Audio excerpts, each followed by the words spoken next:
Welcome back. Today, we're diving into one of the biggest stories of 2025 from real estate news, the 10 list. And honestly, it's usually the driest topic imaginable. Let me guess, the Federal Reserve? You got it. Usually, the Fed is just guys in suits looking at spreadsheets, but this year, it was basically a reality TV show. Seriously, between political showdowns and economic roller coasters, Jerome Powell and the Fed were front and center like never before. So here's the setup. The administration spent a huge chunk of 2025 publicly pressuring the Fed to lower interest rates. Right. President Trump even called for resignations, trying to get the Board of Governors to align with his agenda. Which is a huge deal. Analysts were freaking out because if the Fed stops being independent and starts playing politics, investors lose confidence. And if investors bail, the U.S. economy takes a nosedive. But amid all that noise, Fed Chair Jerome Powell was basically a rock. He ignored the White House directives and kept saying, "We follow the data." And the data was tricky. They were juggling sticky inflation on one hand and a softening labor market on the other. Exactly. It was a tightrope walk.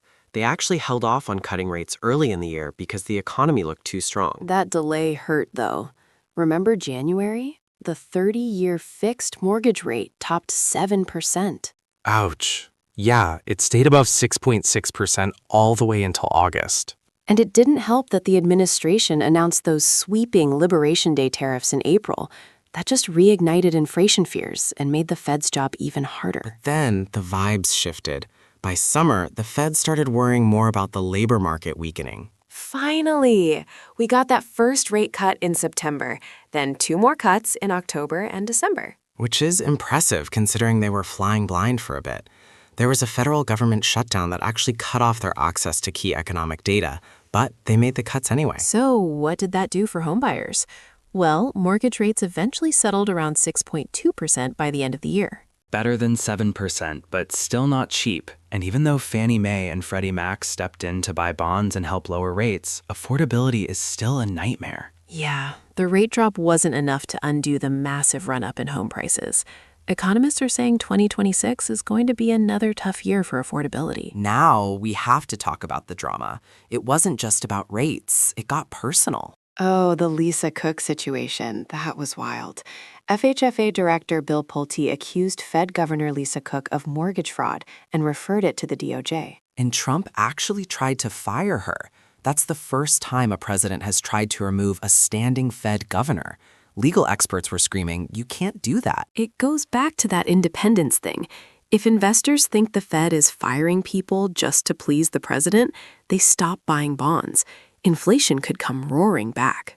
It got so bad that former Fed chairs and economic advisors filed a legal brief with the Supreme Court. Basically saying, if you let this happen, you destroy public confidence in the US dollar. Heavy stuff. And the cracks are showing inside the Fed, too. Usually these votes are unanimous, but at the final meeting of 2025, the vote to cut rates was 9-3. That's the first time in 6 years we've seen 3 dissenters. It's getting messy.